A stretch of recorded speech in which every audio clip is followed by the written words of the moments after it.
आप लोगों ने माता लक्ष्मी के विभिन्न अवतारों के बारे में सुना ही होगा, जैसे कि वेदवती, सीता, राधा, गोपिया, रुक्मणी, जामवंती, सत्यभामा, कालिंदी, नागंजिती, मित्रविंदा, लक्ष्मणा, भद्रा, कृष्ण की कनिष्ठ पत्नियां रेवती, पद्मावती, अंदर, नरसिंही, वैष्णो देवी, नामागिरी थयार, कोल्हापुर अंबाबाई, चोटा निकारा भगवती, कल्लूर महालक्ष्मी और रंगनायिका।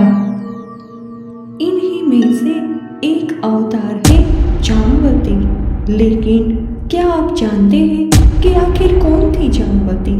जामवती और कृष्ण का विवाह कैसे हुआ? कृष्ण ने जामवंत के साथ युद्ध क्यों किया? शाम का जन्म कैसे हुआ? जामवती और कृष्ण के कितने पुत्र थे? जामवती की मृत्यु कैसे हुई? इन सभी के बारे में हम आज के इस वीडियो में जानेंगे। तो चलिए शुरू करते हैं कृष्ण की दूसरी अष्टभार्या जामवती के जीवन का आध्यात्मिक सफर। जामवती कालानुक्रमिक रूप से हिंदू भगवान कृष्ण की दूसरी अष्टभार्या है। वे भालू राजा जामवान की इकलौती पुत्री है। कृष्ण ने उससे विवाह तब किया जब उसने चुराए गए स्यमंतक रत्न को पुनः प्राप्त करने की खोज में उसके पिता जामवान को हरा दिया। जामवती एक संरक्षक नाम है जिसका अर्थ है जामवान की बेटी। भागवत पुराण के टीकाकार श्रीधर उनकी पहचान कृष्ण की पत्नी रोहिणी से करते हैं। हालांकि एक अन्य टिप्पणीकार रत्नगर्भा इससे सहमत नहीं है। हरिवंश ये भी सुझाव देता है कि रोहिणी जामवती का एक वैकल्पिक नाम हो सकता है। जामवती को नरेंद्र पुत्री और कपींद्र पुत्र विशेषण भी दिए गए हैं।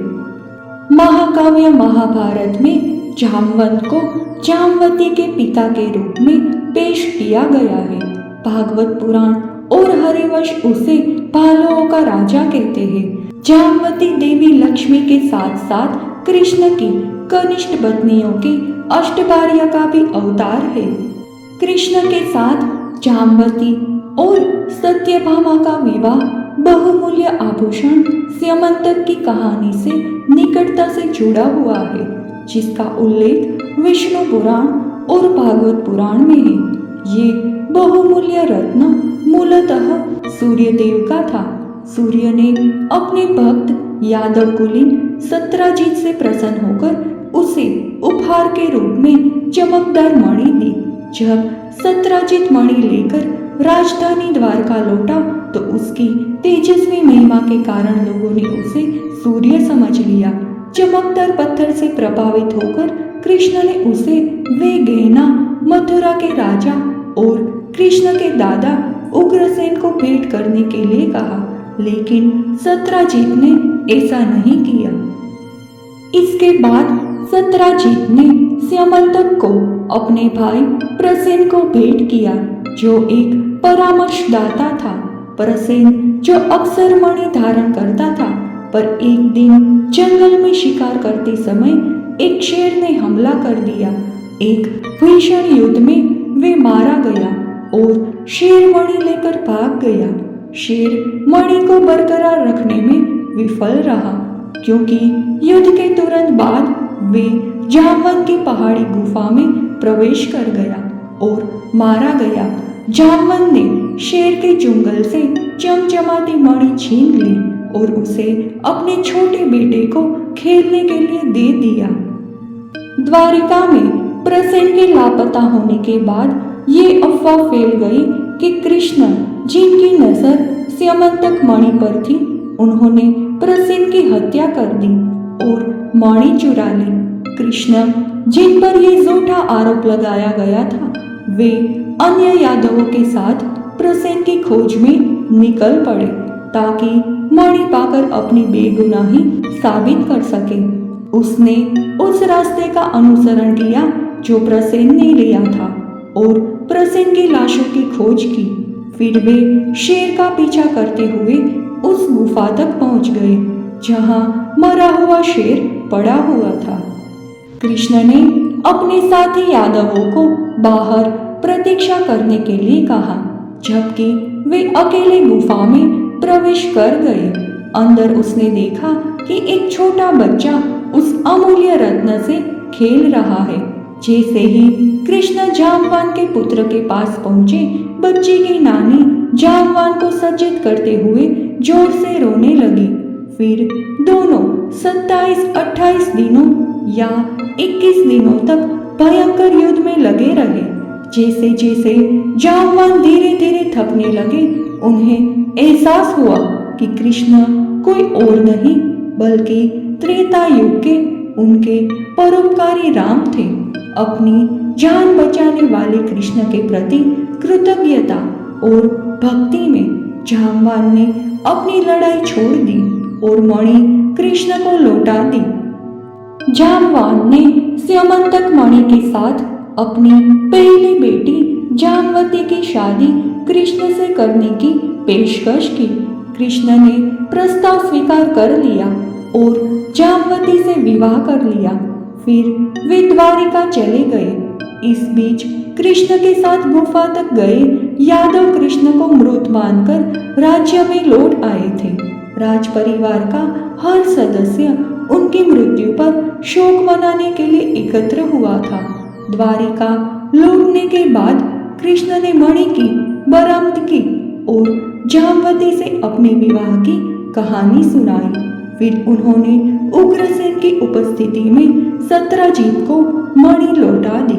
सत्यजीत को इसे प्राप्त करने में शर्मिंदगी महसूस हुई, क्योंकि उसे अपनी निर्णय की त्रुटि और अपनी लालचता का एहसास हो गया था। फिर उन्होंने अपनी बेटी सत्यभामा को बहुमूल्य आभूषणों के साथ कृष्ण से विवाह करने की पेशकश की। कृष्ण ने सत्यभामा से विवाह किया, लेकिन मणि लेने से इनकार कर दिया। महाभारत और देवी भागवत पुराण जामवती के प्रमुख पुत्र साम के जन्म की कहानी बताते हैं। जामवती को जब एहसास हुआ कि केवल उसे ही कृष्ण से कोई संतान नहीं हुई है, तो वे दुखी हो गई। जबकि अन्य सभी पत्नियों के कई बच्चे थे, वे समाधान ढूंढने और सुंदर प्रद्युम्न जैसे पुत्र का आशीर्वाद पाने के लिए कृष्ण के पास पहुंची, जो कृष्ण की मुख्य पत्नी रुक्मणी से उनका पहला बेटा था। तब कृष्ण हिमालय में ऋषि उपमन्यु के आश्रम में गए और ऋषि की सलाह के अनुसार उन्होंने भगवान शिव से प्रार्थना करना शुरू कर दिया। उन्होंने 6 महीने तक विभिन्न मुद्राओं में तपस्या की, एक बार खोपड़ी और छड़ी पकड़कर, फिर अगले महीने केवल एक पैर पर खड़े होकर और केवल पानी पर जीवित रहकर, तीसरे महीने में उन्होंने अपने पैर की उंगलियों पर खड़े होकर और केवल हवा पर रहकर तपस्या की। तपस्या से प्रसन्न होकर शिव अंततः कृष्ण के सामने अर्धनारीश्वर के रूप में प्रकट हुए, जो भगवान का आधा स्त्री आधा पुरुष रूप था, और उनसे वरदान मांगने के लिए कहा। तब कृष्ण ने जामवती से एक पुत्र मांगा, जो दे दिया गया। इसके तुरंत बाद एक पुत्र का जन्म हुआ, जिसका नाम साम रखा गया, क्योंकि शिव का रूप कृष्ण के सामने प्रकट हुआ था। भागवत पुराण के अनुसार जामवती, सांब, सुमित्रा, पुरुजीत, शतजीत, सहस्त्रजीत, विजया, चित्रकेतु, वसुमान, द्रविड़ और क्रतु की माता थी। विष्णु पुराण में कहा गया है कि साम के नेतृत्व में उसके कई पुत्र हुए। साम बड़ा होकर कृष्ण के कुल के यादवों के लिए उपद्रव बन गया। दुर्योधन की बेटी लक्ष्मणा से उनका विवाह दुर्योधन द्वारा पकड़े जाने के कारण समाप्त हुआ। अंततः कृष्ण और उनके भाई बलराम ने उन्हें बचाया। एक बार सांब ने गर्भवती महिला होने का नाटक किया और उसके दोस्तों ने कुछ संतों से पूछा कि बच्चा कौन होगा।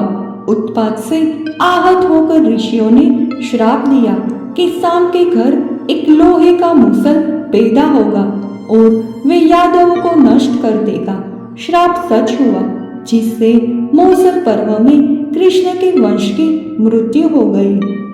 कृष्ण के गायब होने के बाद यदु नरसंहार के बाद जाम्बवती, रुक्मणी और कुछ अन्य महिलाओं के साथ अंतिम संस्कार की चिता पर चढ़ गई।